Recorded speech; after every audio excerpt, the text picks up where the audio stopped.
ఏది అయినా ట్రై చెయ్యి ఆచి చికెన్ మసాలా. ఆచి చికెన్ మసాలా. ఆదిత్యాయ చ సోమాయ మంగళాయ బుధాయ చ గురు శుక్ర శనిభ్యశ్చ రాహవే కేతవే నమః. చూస్తున్నటువంటి జీ తెలుగు న్యూస్ ప్రేక్షకులకు స్వాగతం. విశ్వావసునామ సంవత్సరంలో మనకు వస్తున్నటువంటి గ్రహణం చంద్రగ్రహణం. అయితే ఈ చంద్రగ్రహణము విశ్వావసునామ సంవత్సర పాల్గొన శుక్ల పౌర్ణమి రోజున అనగా 3వ తేదీ మార్చి 3వ తేదీ మంగళవారం ఈ చంద్రగ్రహణం సంభవించబోతూ ఉన్నది. అయితే ఈ చంద్రగ్రహణం సంభవించబోయే ముందు ఒక 30 రోజులు, చంద్రగ్రహణం అయిన తర్వాత 30 రోజులు కొన్ని ప్రాంతాలలో కొన్ని సమస్యలు ఏర్పడుతూ ఉంటాయి. దాంట్లో ముఖ్యంగా ఫాల్గుణ మాసంలో ఏర్పడుతున్నటువంటి యొక్క గ్రహణం చంద్రగ్రహణం కాబట్టి చంద్రుడు షోడశ కళా ప్రపూర్ణుడుగా చెప్పబడుతూ ఉంటాడు. అదేవిధంగా చంద్రభగవానుకు ఉన్నటువంటి విశిష్టత ఏమిటంటే వేదం కూడా చెప్తూ ఉంది, చంద్రమా మనసో జాతః అని చెప్పేసి మనస్సుకు కారకుడు చంద్రుడు.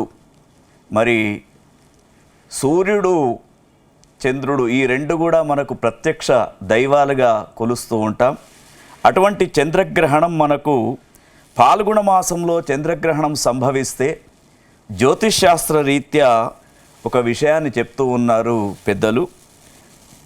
పీడాకరం పాల్గుణ మాసి పర్వం పంగాంగ కావంతిక మేఘాలనం వృత్తజ్ఞ సస్య ప్రభవాంగనానాం ధనుష్కర క్షేత్ర తపస్వినాంచ అనే ఒక శ్లోకాన్ని ఆధారంగా తీసుకొని పాల్గొన మాసంలో గ్రహణం సంభవిస్తున్నప్పుడు ముఖ్యంగా అంగ వంగ కళింగ తర్వాత అవంతిక మేఘాలయ దేశాలలో అరిష్టం వాటిల్లుతుందని చెప్పేసి, అదేవిధంగా నర్తకులకు గాయకులకు శిశువులకు రాణులకు రాణివాస స్త్రీలకు మహిళలకు తపోధనులకు మానసికపరమైనటువంటి అశాంతి ప్రారంభమవుతుంది, నష్టము హాని జరుగుతుంది.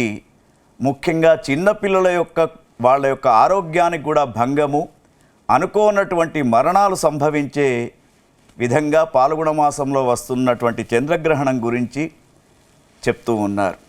అయితే ఈ చంద్రగ్రహణం ముఖ్యంగా మనకు విశ్వావసునామ సంవత్సరంలో వస్తున్నటువంటి ఈ యొక్క చంద్రగ్రహణం విశిష్టత ఏమిటంటే ఇది మంగళవారం రోజున మధ్యాహ్నం 3:20 ప్రారంభమై సాయంత్రం 6:48 వరకు కేతుగ్రస్త కృష్ణ ఖగ్రాస గ్రస్తోదిత చంద్రగ్రహణం అని చెప్పేసి దీనికి పేరు. అయితే ఇది పూర్వ ఫల్గుని నక్షత్ర సింహరాశిలో ఏర్పడుతూ ఉంది. మరి సింహరాశితో పాటు ఇంకా కర్కాటక సింహ లగ్నాలలో కూడా సంభవిస్తూ ఉంది. కాబట్టి ఈ గ్రహణ సమయం అనేది మన భారతదేశంలో సాయంకాలం 6:24 నుండి 6:48 వరకు ఈ గ్రహణం మన భారతదేశంలో కనిపిస్తూ ఉంటుంది. అయితే దాదాపు ప్రపంచ దేశాలలో అంతటా కూడా ఈ గ్రహణ ప్రభావం ఉంది. ఈ గ్రహణం మన దేశంతో పాటు బంగ్లాదేశ్, మయన్మార్, చైనా, దక్షిణాఫ్రికా, బ్యాంకాక్, జర్మనీ, రష్యా, దక్షిణ Korea, Italy, Singapore, Australia, Japan, America, London, Thailand, New York, California, Washington, తర్వాత క్యూబో, ఇండోనేషియా, ఇన్ని దేశాలలో ఇన్ని ప్రాంతాలలో ఈ గ్రహణం కనబడుతూ ఉంది. అంటే ఆ దేశాలలో మనకు రాత్రి ఇక్కడ చంద్రుడు కనబడతాడు, అక్కడ వాళ్ళకు కనిపిస్తాడు. కాబట్టి ఈ 3వ తేదీ ఏదైతే ఉందో ఉదయం నుండే ఇతర దేశాలతో చూసినప్పుడు మనకు గ్రహణం అనేది ప్రారంభమవుతూ ఉంది. అయితే ఈ గ్రహణం యొక్క ఆగ్నేయ స్పర్శకాలం ఏదైతే ఉందో అది మధ్యాహ్నం 3:20 స్పర్శకాలం, తర్వాత నిమీల కాలం అని చెప్పేసి సాయంత్రం 4:54, తర్వాత మధ్యకాలం సాయంత్రం 5:03, అదేవిధంగా మరి ఉన్మీలన కాలం సాయంత్రం 5:32, నైరుతి మోక్షకాలం రాత్రి 6:47, మరి మొత్తం టోటల్గా పుణ్యకాలం ఎప్పుడు అంటే రాత్రి 3:27 మన దేశంలో పుణ్యకాలం అనేది సంభవిస్తూ ఉంటుంది. అయితే ఈ గ్రహణం సంభవించినప్పుడు మరి మనము పూర్వకాలం నుండి ఆచరిస్తున్నటువంటి కొన్ని నియమాలు తప్పకుండా చెప్పుకోవాలి. ముఖ్యంగా మానసికపరమైనటువంటి ఉత్తేజాన్ని కలిగించేవాడు, తర్వాత ఓషధులను అన్నిటినిచ్చేవాడు చంద్రభగవానుడు. దదిశంక తుషారాభం క్షీరోధార్ణవ సంభవం నమామి శశనం సోమం శంభోర్కుటభూషణం అని చెప్పేసి చంద్ర అరిష్టేతు సంప్రాప్తే చంద్ర పూజాంచ కారయేత్ చంద్రధ్యానం ప్రవక్ష్యామి మనఃపీడోపశాంతే అని చెప్పేసి మనస్సుకు కారకుడైనటువంటి చంద్రగ్రహణం మరి ఏ రాశులకు బాగా ఉంటుంది, ఏ రాశులకు బాగా ఉండదనే విషయాన్ని గమనించినప్పుడు ముఖ్యంగా సింహ, కన్య, మకర, వృషభ రాశుల వారికి ఈ గ్రహణం అధమ ఫలితాన్ని ఇస్తుంది, అంటే మంచి ఫలితాన్ని ఇవ్వదు. కాబట్టి సింహరాశిలో ఉన్న వాళ్ళకు ఒక ముఖ్య సూచన, అనవసరమైనటువంటి మాటలు మాట్లాడకూడదు. మాటల ద్వారా ఈ 3 మాసాలు అల్లల్లయ్యే అవకాశం ఉంది. తర్వాత కన్యారాశి వారికి కొంతవరకు ఆరోగ్య పరిస్థితులు, కొంతవరకు మానసికపరమైనటువంటి చిత్తచాంచల్యంతో అనారోగ్య సమస్యలు ఏర్పడే అవకాశం ఈ గ్రహణం ద్వారా కనబడుతూ ఉంది. తదుపరి మకర రాశి వారికి ముఖ్యంగా స్థిరత్వం అనేది లేకుండా అనవసరమైనటువంటి పెట్టుబడులు పెడుతూ చిత్త చాంచల్యంతో కూడుకొని ఉంటారు. కాబట్టి వారు కూడా జాగ్రత్తగా ఉండాలి. తదుపరి వృషభ రాశి వారికి ఈ గ్రహణం కొంతవరకు అనారోగ్య పరిస్థితిని కల్పించడం, తర్వాత వారి దగ్గర ఉన్నటువంటి డబ్బులు జాగ్రత్తగా ఆలోచించి ఎవరికైనా లోన్స్ కానీ అప్పులు కానీ ఇచ్చేది ఉంటే మాత్రం చాలా జాగ్రత్తగా ఆలోచించి ఇవ్వాలి. ఈ 4 రాశుల వారికి సింహ, కన్య, మకర, వృషభ రాశుల వారికి అధమ ఫలితం, అంటే ఈ గ్రహణము అనుకున్నట్టుగా లాభకారిగా ఉండదు. కాబట్టి ఈ 4 రాశుల వారు ఈ గ్రహణానికి సంబంధించినటువంటి పరిహారం తప్పకుండా చేసుకోవాలి. తర్వాత ధనుస్సు రాశి, కుంభరాశి, మేషరాశి, కర్కాటక రాశుల వారికి మధ్యమమైనటువంటి ఫలితాలు ఉంటాయి. వీళ్ళు కూడా దాదాపు సాధ్యమైనంత వరకు గ్రహణ పరిహారాలు చేసుకోవడం చాలా మంచిది. ధనుస్సు రాశి వీరికి శని భగవానుడు కూడా బాగా లేడు కాబట్టి కొంతవరకు అనారోగ్య సమస్య ఏర్పడుతూ ఉంటుంది.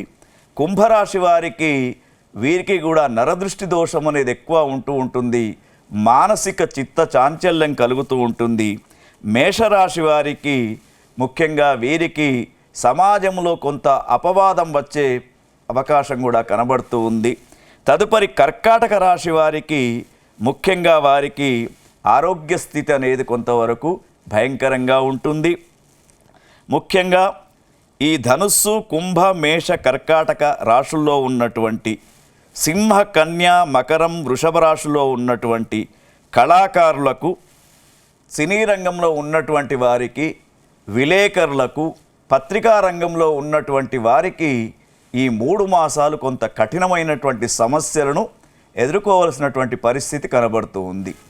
మరి యొక్క చంద్రగ్రహణం ముఖ్యంగా 4 రాశుల వారికి మాత్రం చాలా వైభవంగా ఉంటుంది. అవి ఏ రాశులు అంటే 1 తులారాశి వారికి, 2 వృశ్చిక రాశి వారికి, 3 మీనరాశి వారికి, 4 మిథున రాశి వారికి చాలా శుభ ఫలితాలు ఈ యొక్క 3వ తేదీన ఏర్పడుతున్నటువంటి చంద్రగ్రహణం ద్వారా పొందడానికి అవకాశం ఉంటుంది. తులారాశి వారికి ముఖ్యంగా ఈ సంవత్సరం గ్రహచార రీత్యా కూడా బాగా ఉంది. ఈ గ్రహణం ద్వారా కూడా వీరికి చక్కగా రియల్ ఎస్టేట్ డెవలప్మెంట్, ఉద్యోగాలు రావడం, తర్వాత వివాహాలు కావడం ఇవన్నీ కూడా కలుగుతూ ఉంటాయి. మరి వృశ్చిక రాశి వారికి గ్రహస్థితి బాగా లేకున్నా కూడా ఈ వృశ్చిక రాశిలో ఉన్నటువంటి రాజకీయ నాయకులు ఎవరైతే ఉన్నారో వాళ్లకు ముఖ్యంగా మన ప్రధానమంత్రి గారు కూడా ఉన్నారు కాబట్టి దీంట్లో మరి ఈ యొక్క వికాస్ భారత్ ఏదైతే ఉందో ఆ వికాస్ భారత్ యొక్క అభివృద్ధి చెందుతున్నటువంటి భారతదేశం యొక్క పేరు ప్రపంచ దేశాల్లో గుర్తించబడుతూ ఉంటుంది. వికసిత్ భారత్గా గుర్తించబడుతూ ఉంటుంది. తర్వాత మిథున రాశుల వారికి మీనరాశి వారికి గ్రహస్థితి బాగా లేకున్నా ఈ 3 మాసాలు ఈ చంద్రగ్రహణం కారణంగా చాలా చక్కగా వీరికి అనుకున్నటువంటి పనులు పూర్తిగా అవడం, ఇంట్లో శుభకార్యాలు జరగడం అనేది గమనించవచ్చు. తదుపరి మిథున రాశి వారికి కూడా ఈ గ్రహణం చాలా అనుకూలంగా ఉంది. మరి యొక్క గ్రహణం కారణంగా మనం ఎటువంటి నియమాలు పాటించాలి అంటే ఈ గ్రహణం సంభవిస్తున్నటువంటి రోజు ఉదయం 9 గంటల లోపుగానే భోజనాలు చేయడం చాలా మంచిది. తర్వాత అనారోగ్యంతో ఉన్నటువంటి వాళ్ళు, గర్భవతులుగా ఉన్నటువంటి వారు వీరికి మాత్రం 11 గంటల లోపల భోజనాలు చేయాలి.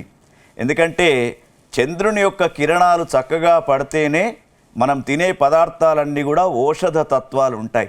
ఎప్పుడైతే చంద్రుని యొక్క కిరణాలు ఆ గ్రహణ స్థితి కారణంగా సరిగ్గా పడవో అప్పుడు కొన్ని వస్తువులతోటి అనారోగ్య సమస్యలు ఏర్పడుతూ ఉంటాయి. కాబట్టి మరి ముఖ్యంగా ఈ చంద్రగ్రహణం ఉన్నటువంటి ఈ సమయంలో దేవాలయాలు కూడా ఆ రోజు ఉదయమే మూయబడుతూ ఉంటాయి. సాయంకాలము చంద్రగ్రహణం అయిన తర్వాత ఉదయాత్పూర్వం అంటే 4వ తేదీన ప్రోక్షణ చేసిన తర్వాత శాంతి చేసిన తర్వాత దైవ దర్శనం చేసుకునే అవకాశాలు పెద్ద పెద్ద దేవాలయాల్లో కనబడుతూ ఉంటాయి. మరి దానితో పాటు ఈ గ్రహణం ముఖ్యంగా పూర్వ ఫల్గుణి నక్షత్రం సింహరాశిలో సంభవిస్తుంది కనుక ఈ సింహరాశిలో ఉన్నటువంటి ప్రతి ఒక్కరు కూడా చాలా జాగ్రత్తగా ఉండాలి. మరి వీరు ముఖ్యంగా ఈ యొక్క చంద్రునికి ప్రీతికరమైనటువంటి రాహు కేతువుల యొక్క బింబాలను అంటే ప్రతిమలను తయారు చేయించుకొని ఆవు నెయ్యి, తర్వాత ఒక రాగి పాత్ర, దాంట్లో నెయ్యితో పాటు నువ్వులు, వస్త్రము, దక్షిణ తాంబూరాదులు అన్నీ కూడా దాంట్లో పెట్టి మరి వెండి సర్పాన్ని, బంగారు యొక్క బింబాన్ని తయారు చేసి దీన్ని దేవాలయంలో కానీ లేక ఒక పురోహితునికి కానీ దానం చేయాలి. వీలైతే నదీ స్నానం కూడా చేయడం ఈ గ్రహణానికి ఉపసంహారంగా చెప్పబడుతూ ఉంటారంటే ఆ మోక్షకాలం అయిన తర్వాత అంటే ఉదయం 3:30 తర్వాత ఈ నదీ స్నానం చేయడం, ఈ దాన ప్రక్రియ చేయడం, లయకారుడు అయినటువంటి శివునికి మహన్యాసకపూర్వక అభిషేకం చేయించుకోవడం అనేది మరి ఈ గ్రహణం యొక్క పరిహారంగా చెప్పబడుతూ ఉంది. ముఖ్యంగా ఆరోగ్యవంతులు ఉదయం 9 గంటల లోపలనే భోజనాలు చేయాలి. మరి ఆ రోజు శ్రాద్ధకర్మలు పెట్టుకునేవారు, పితృతర్పణాలు ఇచ్చుకునేవారు మాత్రం మరుసటి రోజు లేదా గ్రహణం తర్వాత చేసుకోవడం శుభప్రదంగా చెప్పబడుతూ ఉంది. తర్వాత ముఖ్యంగా మరొకటి ఏమిటంటే ఈ గ్రహణం రోజునే హోలీ పండుగ కూడా వస్తూ ఉంది.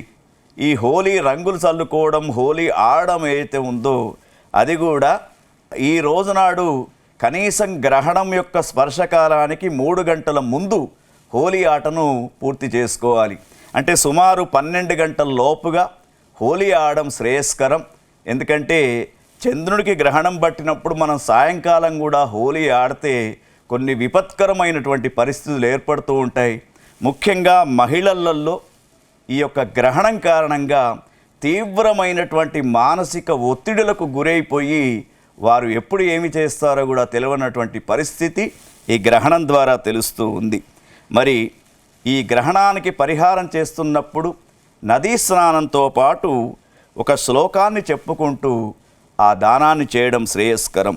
తమోమయ మహాభీమ సోమ సూర్య విమర్దన హేమతార ప్రధానేన మమ శాంతి ప్రదోభవ అని చెప్పేసి చక్కగా చంద్రుని యొక్క శ్లోకాలు చదువుకొని చంద్రుని యొక్క అష్టోత్తర నామాన్ని చదువుకుంటూ దాన ప్రక్రియ చెయ్యాలి. తర్వాత ప్రపంచ దేశాల యొక్క పరిస్థితి ఇప్పుడు ఏవైతే మనం దేశాల పేర్లు చెప్పుకున్నామో ఆ దేశాలలో ఈ యొక్క చంద్రగ్రహణం కారణంగా కొంతవరకు అలజడి వాతావరణం ఏర్పడుతూ ఉంటుంది. ప్రకృతిపరమైనటువంటి ఇబ్బందులు ఏర్పడుతూ ఉంటాయి. కొన్ని ప్రాంతాలలో వర్షాలు పడడం, కొన్ని ప్రాంతాలలో విపరీతమైనటువంటి వేడిగాలు ఉండడం మనకు ఈ యొక్క గ్రహణం సందర్భంగా చెప్పుకోవచ్చు. తర్వాత ఈ సంవత్సరం మార్చి 3వ తేదీ తర్వాత ముఖ్యంగా భారతదేశంలో 2 కొరతలు ఏర్పడుతూ ఉంటాయి. ఒకటి నీటి కొరత, మరొకటి మనకు అనారోగ్యం అనేది కూడా సంభవించే అవకాశం ఉంది. కాబట్టి గ్రహణం సామాన్యంగా ఈ గ్రహణంతో ఏమీ కాదనుకుంటారు, కానీ ఆ యొక్క గ్రహాల యొక్క స్థితిని అనుసరించి చూసినప్పుడు గ్రహణాలతోటి కూడా కొంత ముప్పు అనేది కలుగుతూ ఉంటుంది. కాబట్టి ప్రతి ఒక్కరూ మన ప్రేక్షకులంతా గమనించండి. ఆ రోజున దాదాపు ప్రపంచ దేశాలలో 70% దేశాలలో మనకి గ్రహణం అనేది సంభవిస్తూ ఉంది. కాబట్టి మరి ఇంకొక విషయం ఏమిటంటే ఈ గ్రహణం సంభవించడానికంటే ముందు తర్వాత ఏదైతే వెండి రేట్లు పెరుగుతున్నాయో ఒకేసారి డౌన్ అవ్వడం, మళ్ళా ఒక వారం 10 రోజుల తర్వాత వెండి రేట్లు పెరగడం అనేది కూడా జరుగుతూ ఉంటుంది. కాబట్టి మీరంతా కూడా ఈ విషయాలన్నింటినీ కూడా గమనించి ముఖ్యంగా శిశువులను, మహిళలను కాపాడుకోవాలి. కొన్ని అనవసరమైనటువంటి యాంగ్జైటీకి లోనైపోయి శిశువుల ప్రాణాలకు, మహిళల ప్రాణాలకు నష్టం ఏర్పడే అవకాశం కూడా ఈ గ్రహణ స్థితి వల్ల కనబడుతూ ఉంది. కాబట్టి అందరూ కూడా ఆ చంద్రుని యొక్క ఉపాసన చెయ్యండి, చంద్రుని యొక్క అష్టోత్తర నామావళి చదువుకోండి. చంద్రారిష్టేతు సంప్రాప్తే చంద్ర పూజాంచ కారయేత్ చంద్ర ధ్యానం ప్రవక్ష్యామి మనఃపీడోపశాంతే అని చెప్పేసి మరి ఆ చంద్రునికి చక్కగా నమస్కారం చేసుకోవడం. హోలీ పండుగను మాత్రం ఆ రోజునాడు 3వ తేదీ నాడు మధ్యాహ్నం 12 గంటల లోపలనే హోలీ పండుగ చేసుకోవడం. ఎక్కడెక్కడైతే దేవాలయాల్లో బ్రహ్మోత్సవాలు జరుగుతూ ఉంటాయో, ఉదాహరణకు దక్షిణ కాశీ ధర్మపురి క్షేత్రంలో బ్రహ్మోత్సవాలు అప్పటికి ప్రారంభమవుతాయి. కాబట్టి మరి బ్రహ్మోత్సవము ఆ యొక్క దేవుడి యొక్క సేవలు కానీ అవి కానీ ఉదయము 7-8 గంటల లోపలనే పరిపూర్ణం చేసుకోవడం శ్రేయస్కరం. ఎందుకంటే గ్రహణం పట్టినప్పుడు భగవంతుడు కూడా బయటకు రాడని చెప్పేసి మనకు శాస్త్ర సంప్రదాయం చెప్పబడుతూ ఉంది. మరి ఈ విషయాలన్నీ గమనించేసి ఆ యొక్క చంద్రభగవాన్ యొక్క కృపకు పాత్రులైతారని కోరుకుంటూ స్వస్తి ప్రజాభ్య పరిపాలయంతాం న్యాయేన వాంగ్మేన మహీమహీషాం గోబ్రాహ్మణేభ్య శుభమస్తు నిత్యం లోకా సమస్త సుఖినో భవంతు. ఇంకొకటి ఏమిటంటే విశేషం, చంద్రుని యొక్క కిరణాలు గోమాతల పైన పడుతూ ఉంటాయి. కాబట్టి ఆ గోమాతలకు సంబంధించినటువంటి పాలు, పెరుగు యొక్క సేవనం అనేది తీసుకోవడం అనేది ఉదయం 11 గంటల లోపల తీసుకోవడం శ్రేయస్కరంగా చెప్పుతూ ఓం స్వస్తి.